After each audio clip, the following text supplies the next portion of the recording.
మీ ఎలాంటి వ్యాపార ప్రకటనలకైనా వెంటనే మా ఛానల్ సంప్రదించండి. నమస్తే.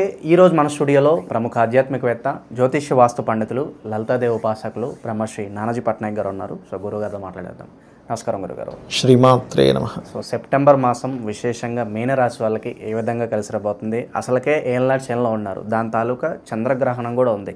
రెండు ఎంతవరకు ఇంపాక్ట్ ఇస్తాయంటారు? ఓవరాల్గా ఎలాంటి జాగ్రత్తలు, పరిహారాలు తీసుకుంటే బాగుంటుంది? ఇక్కడ గ్రహణము లగ్నంలో వక్రించిన, రాశిలో వక్రించిన శని రెండు విషయాలు ఒకే విషయాన్ని రెండు కలిపి చెప్తున్నాయి.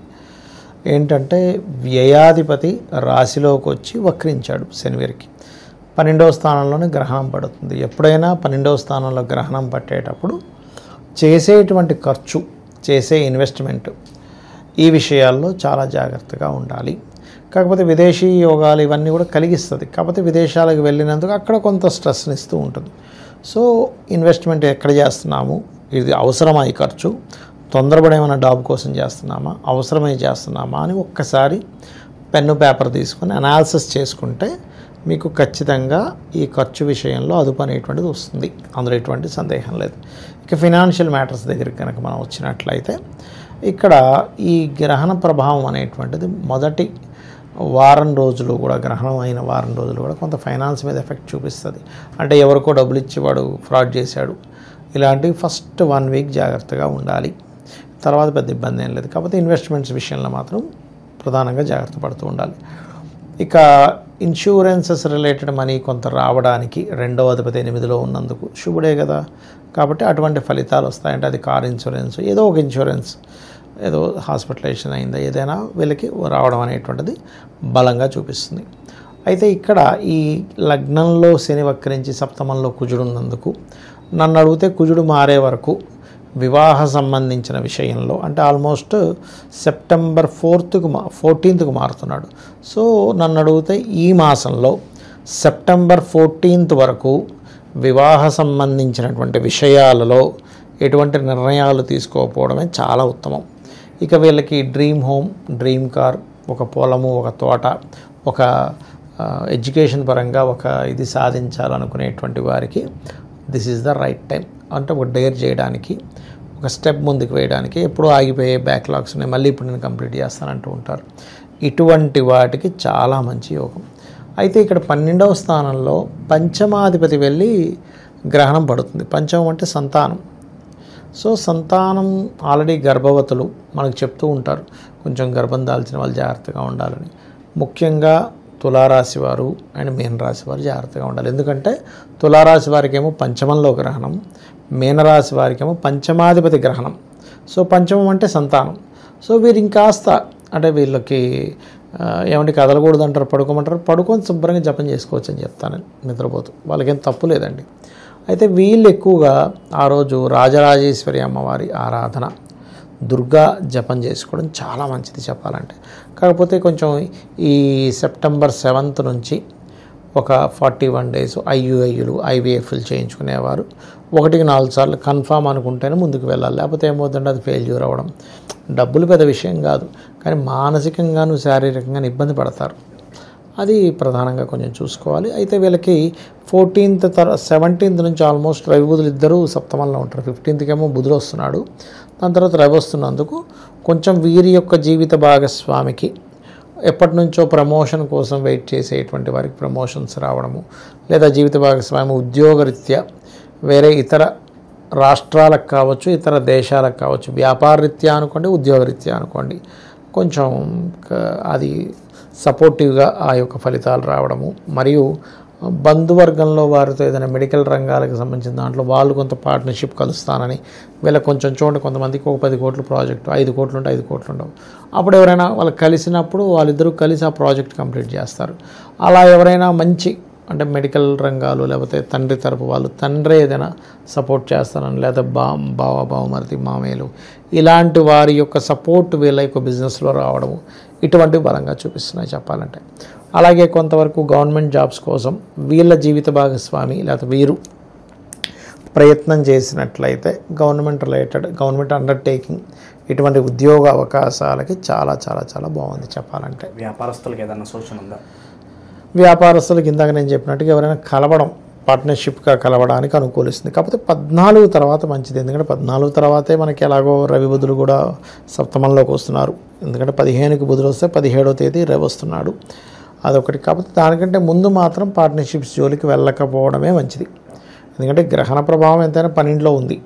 సో ఇన్వెస్ట్మెంట్స్ ఒక్కోసారి ఏమవుతుందంటే వాళ్ళు ఏదో ఖర్చు పెట్టేసి ఇంత పెట్టాం అంత పెట్టామనడం ఇలాంటివి జరుగుతాయి. 14 ముందు కనుక వీళ్ళు ఎటువంటి స్టెప్ వేసినా కూడా స్థిరాస్తుల విషయంలో ఏదైనా జాగ్రత్తలు తీసుకోవాలి. బాగుందండి చెప్పాలంటే, స్థిరాస్తుల విషయంలో జాగ్రత్త ఏమక్కర్లేదు, బాగుంది చెప్పాలంటే. కాకపోతే ఇక్కడ ఈ 14వ తేదీ నుంచి అష్టమంలోకి కుజుడు వస్తున్నందుకు కొంచెం వాహనం మీద వెళ్ళేటప్పుడు తాతగారు ఆస్తి విషయంలో, అంటే ఈయన సొంతంగా కొనుక్కుంది కాదు, కొంతమంది అంటుంటారేమండి మా గ్రాండ్ ఫాదర్ది ఉంది, మా మదర్ వాళ్ళ ఫాదర్ది, లేకపోతే అందులో ముఖ్యంగా ఫాదర్ వాళ్ళ ఫాదర్ 8,000 అనేది తాతగారు ఆస్తి అనేది ఫాదర్ వాళ్ళ ఫాదర్.